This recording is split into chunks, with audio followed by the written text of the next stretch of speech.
this is one of the most difficult fields for colposcopy, the glandular lesion, because generally squamous cell lesion are occurring in a precise site in the cervix. They are not occurring anywhere. They are occurring at the junction, while glandular lesions are mostly occur at the junction, but sometimes they occur also in the canal. And we know that colposcopy is a limitation, and the limitation is the extension of the lesion in the canal. Moreover, the glandular lesions are not very easily recognizable in colposcopy. So this is really a very difficult field. As for squamous lesion, we recognize CN3 as the target of our aim, of our prevention, identification of CN3, elimination of CN3 to prevent cancer. Adenocarcinoma in situ is the only known precursor to cervical adenocarcinoma, and so management and elimination of adenocarcinoma can prevent the occurrence of invasive disease in many cases, but not in all cases. And in fact, just a few words about adenocarcinoma of the cervix, invasive adenocarcinoma of the cervix. There are many types of adenocarcinoma. There is the classic type, then the cervical type, the intestinal type. Then you have some adenocarcinoma that are not related to HPV and more rare, like the endometrioid adenocarcinoma. So most the adenocarcinoma of the cervix recognize a precursor lesion, but not all. And adenocarcinoma in situ is the precursor lesion of the most frequent form of invasive adenocarcinoma. Generally, there is a time between the occurrence of adenocarcinoma in situ and the early invasion. And it appears that it can be about 5 years, the time to progress from adenocarcinoma in situ to invasive adenocarcinoma. Of course, these data are very difficult to obtain, but this suggests the possibility to prevent also invasive adenocarcinoma. Now, glandular neoplasia of the uterine cervix include 25% of all the cervical cancer diagnosed. This data comes from Emilia-Romagna, and where the screening for cervical cancer is very high, and so in areas where the screening is not very high, the percentage of glandular neoplasia is smaller. So it's higher when you have a lot of screening, it's smaller. What we observed in the world and in the developed world is that in the last 20 years, the epidemiology data showed an increase in adenocarcinoma in situ. And this is probably due to a better clarification of glandular findings for cytology. The Bethesda system classifies separately what is atypical glandular cells. Exposure to factors that can cause or promote glandular neoplasia, like prolonged infection with high risk HPV, or maybe is a question mark, oral contraceptive hormonal therapy, and less squamous neoplasia due to cytology screening. This increase is relative. Cytology is less effective in detecting adenocarcinoma in situ than in HPV testing. These are the story of 44 invasive cancer detected by pap smear and HPV testing, and this comes from a large series of Kaiser Permanente in the States. In these 44 cervical cancer were diagnosed following at least one cytology negative HPV positive results, and 26 had one HPV testing positive cytology negative before diagnosis, 15 had 2, and 3 cases had at least 3 times positivity for HPV. And if we go to the cancer types that were detected in cytology negative HPV positive women, 16 were squamous cell, 1 small cell carcinoma, 24 were adenocarcinoma, and 2 were adenosquamous carcinoma. So 60% of the cancer that are diagnosed by HPV testing are adenocarcinoma. And this is something very interesting when you apply and you switch or you co-test, you're using HPV testing and cytology in the screening. What we expect is to have a better and early diagnosis of adenocarcinoma in situ and in the glandular cell, because cytology is not as effective in adenocarcinoma in situ as it is in CN3. And about 20% of glandular lesion are cervical cancer, are glandular in a well-screened population. And this again are some data on the detection that comes from the Athena trial, another trial that comes from the States that shows that adenocarcinoma in situ was better detected, the sensitivity for adenocarcinoma in situ of HPV testing was superior to cytology. Again showing that HPV testing can cope with this deficit in cytologic diagnosis. And so, again, this move to HPV testing could be very important in the balance of preventing invasive adenocarcinoma through the diagnosis of adenocarcinoma in situ. Of course, the problem would be for colposcopy to identify this lesion because they are not easily seen. And these are all the reasons why adenocarcinoma in situ and invasive adenocarcinoma are very important. So the age of onset is a young age, and the mean age is 35. The location generally is found at the upper limit of the squamocolumnar junction, but sometimes it can be found up to 25 millimeters into the cervical canal. The location of adenocarcinoma in situ can put some problem, diagnostic problem, and can be also to be taken into account when we do a treatment of adenocarcinoma in situ. Most of the lesions are unifocal, but some are multicentric, and some are diffuse or skip lesion. In some cases, you have a lesion, then you have a free canal, and then you have another lesion.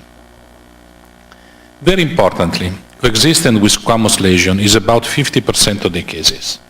And this is a fortunate situation, since we have a very well developed system to identify squamous lesion, CIN, and sometimes we, as we will see, we find adenocarcinoma in situ just looking at women that are positive for squamous lesion.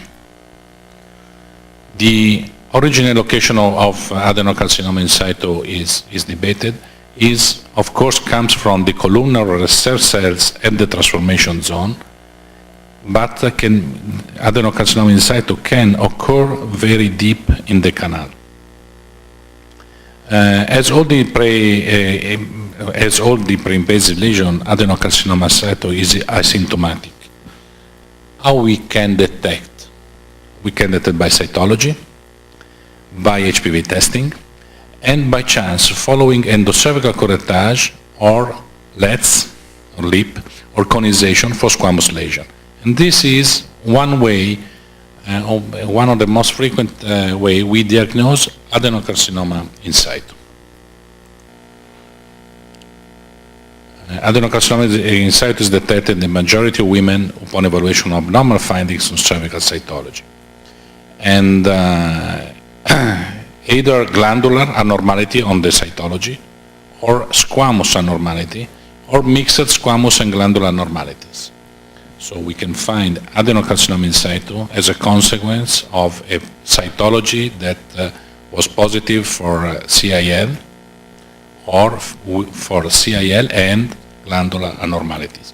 And sometimes also negative findings, occasionally doing a colposcopy and a biopsy. The histology.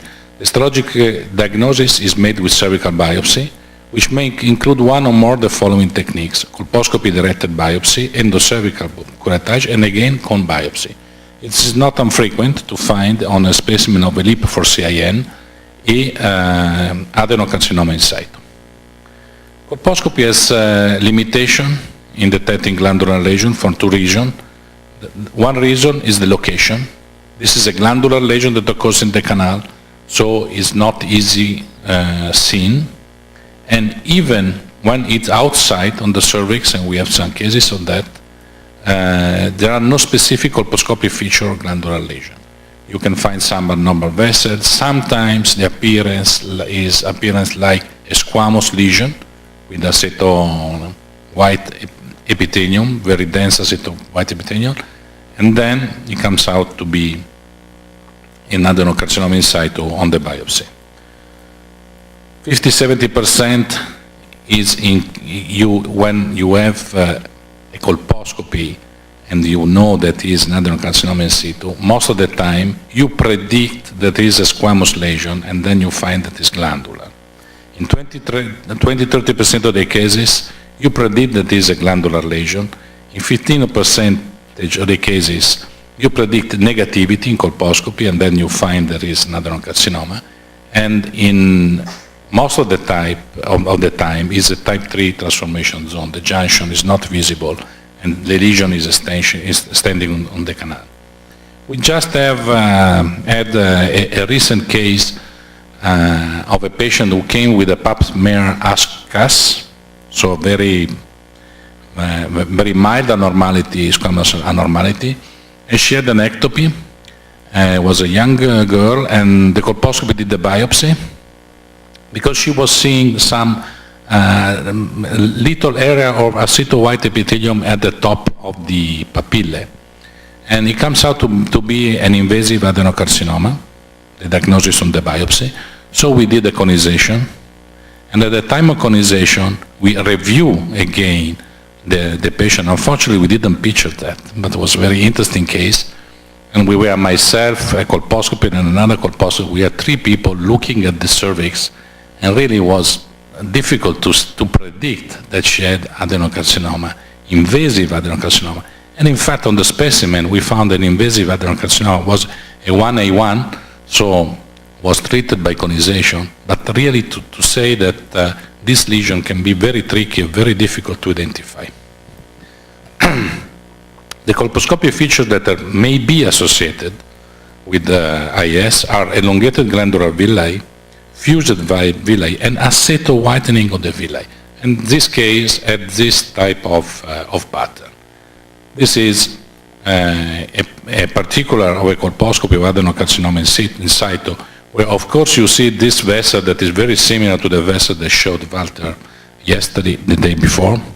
And you see also that this tissue here, and there is some vascular abnormality here, but very subtle, and there are no, in this picture, in this area, there are no thick aceto white epithelium. So the detection on colposcopy directed biopsy in IS, in adenocarcinoma in situ, the directed biopsy shows in 40–60% CIN2 plus, or mixed squamous and glandular lesion, poor glandular lesion in 25–40%, and negative CIN1 in 10–20% of the cases. This is the biopsy that is found before the diagnosis on the cone. In case of cytological finding of glandular abnormalities, if the biopsy is C negative, further evaluation with conization may be warranted. If you remember yesterday, Jim presented the guidelines for the management of AGC, and in some instances when the cytology is suggestive of adenocarcinoma in situ, excision is recommended, even in the presence of negative evaluation. Now, in the cervical curettage, of course, there are a lot of debate if and its use is questionable, but ACC should be performed for sure in all women with cytological finding of glandular abnormalities. So if you can do or not do when there is a squamous abnormality, but when cytology is positive for glandular lesion, it is important to do always ACC. And sometimes when there is a high-grade squamous epithelial lesion detected, extending into the canal. And endocervical curettage is positive, however, in 35 to 63% of the cases, so not in all patients an ACC is positive. Conization is appropriate in cases with suspected disease, with negative biopsy and ACC results, as I told you before in the guideline. This includes women with the finding of cytology of adenocarcinoma in situ or invasive adenocarcinoma and negative biopsy, cytology with AGC, negative biopsy, ACC, and endometrial biopsy. All these cases are managed by conization. Conization, which is the preferred type of conization, can be used by several techniques, including cold knife, loop or leads, and laser conization. It is not necessary always to do a very large cone, a very long cone, because many women with adenocarcinoma in situ will undergo LEEP because there was no pre-operative suspicion of glandular disease. As I told you before, you have a patient with the CIL at cytology, you do a biopsy, you find CN2 or CN3, and then you do a LEEP, and this patient, where you find adenocarcinoma in situ on the LEEP specimen, do not require an additional cone if the margins are free. So these patients are managed the same way as those who underwent cold knife conization.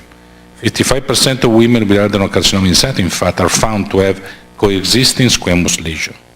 And this is some of the data of our series. We were investigating what was the relationship between the biopsy and the surgical cone specimen in 260 women that had CN2 on colpo-directed biopsy that were submitted to several conization.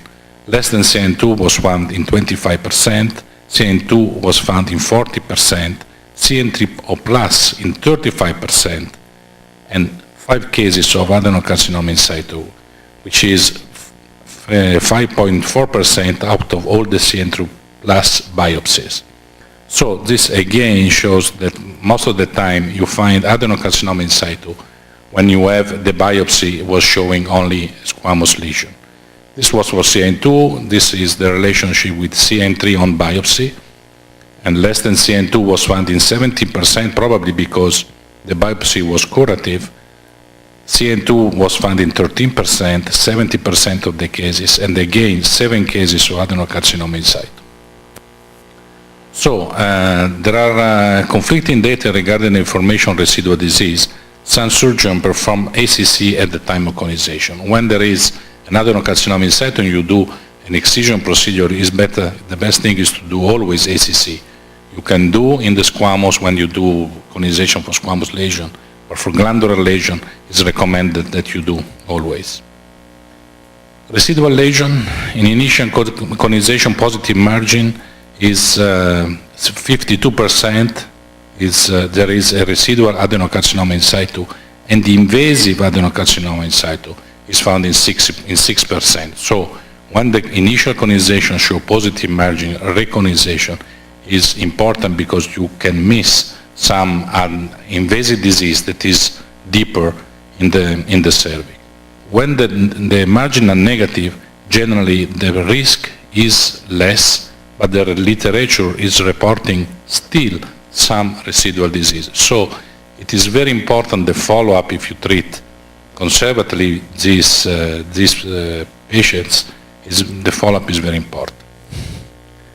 So the management, the final management, and I would say the standard treatment for adenocarcinoma in situ is hysterectomy.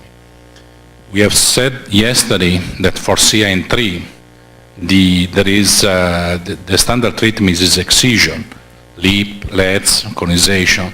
These are the treatment of CN3. For adenocarcinoma in situ, the situation is different, and it is recommended hysterectomy as the main treatment, just because the possibility to have some residual disease and also invasive disease in the patient after the conization is not so low. However, adenocarcinoma in situ occurs in young women, and at least in Italy and in developed country, women are having babies later on in life in respect to the past. So there are many women that wish to preserve fertility, and so conization followed by follow-up, accurate follow-up, is an option in case of negative margin and negative endocervical curettage after the cone. So it is possible to preserve fertility, of course, if a patient wants and is in this, she desires to preserve fertility, but she be advised that this carries a little bit of risk and should have negative margin and negative curettage. Which are the problems of the follow-up? The same problems that we have in the diagnostic phase, we have in the follow-up, how to detect early the persistence or recurrent disease or even invasive disease that was missed at the initial evaluation. Pap smear has a low sensitivity and colposcopy could not be appropriate or I will say exhaustive, as some lesions are deep in the canal. So recent observations suggest that HPV testing can be more sensitive than cytology, and so HPV testing in conjunction with cervical cytology can offer advantages in monitoring the women after conservative treatment. And I think we published the only paper on use of HPV testing in the follow-up after adenocarcinoma in situ. This is our paper, Silvano Costa and myself. We joined our series, and we show that it can be very useful in the follow-up of patients that are treated conservatively for adenocarcinoma in situ. These are the data, and you see that the first follow-up visit, the sensitivity of HPV testing was 90%, comparing the sensitivity of pap smear that was only 60%. And even in the second follow-up visit, the HPV testing was superior to have in sensitivity in comparison with cytology alone. So we suggest to use for follow-up of these women HPV testing and pap smear. So performance of pap smear, colposcopy, cone margin, and HPV, and a positive HPV test was the only independent predictor of disease recurrence with free cone margins, and also the most powerful predictor of disease progression of adenocarcinoma in situ, these two invasive adenocarcinoma. So we suggest to follow up this patient with HPV testing and pap smear. Thank you for your attention. I have one case. This was an invasive adenocarcinoma with a negative PAT test and HPV test positive for type 16. The most frequent findings of HPV type in adenocarcinoma is 16, followed by 18 and 45. This was a woman, 37 years old when we were seeing. In 2010, she had a negative smear and cervical cauterization of the nectopy. So we don't know if at this time adenocarcinoma was already present. It is possible. It is possible that she had a negative pap smear and a cervical cautery in 2010. In April 2013, she had a negative smear. However, she had postcoital bleeding. This is a typical finding. You can have postcoital bleeding for many reasons, but first think about cervical cancer. Cytology again, a report of adenocarcinoma on cytology, HPV 16. The colposcopy was positive, a type 2 transformation zone with a suspicion of invasion. The biopsy shows adenocarcinoma endocervical type, well differentiated below glandular, and the cone, the pathology of the cone reported endocervical adenocarcinoma, well differentiated, maximum depth 5 millimeters and length 8 millimeters. Now 8 millimeter length, we will see after in the day, is a stage 1B1 figure because 1A2 is the length is until 7 millimeters. I have to say that we treated this patient conservatively after a pelvic lymphadenectomy. And this is, I don't know if you can see so and so. a picture before application of acetic acid. And then we put acetic acid with some bleeding. And you see that in this case, we have aceto-white epithelium that is elevated. There is some irregular also vessels, very fine vessels here. And there is some bleeding. She had postcoital bleeding. This again shows, it's not very clear, but I think shows some of the lesion. And we did a cone, a laser cone, a deep laser cone, because I thought it was a type 2 because the junction was seen inside and the margin were free. Okay, finished. Now it's finished.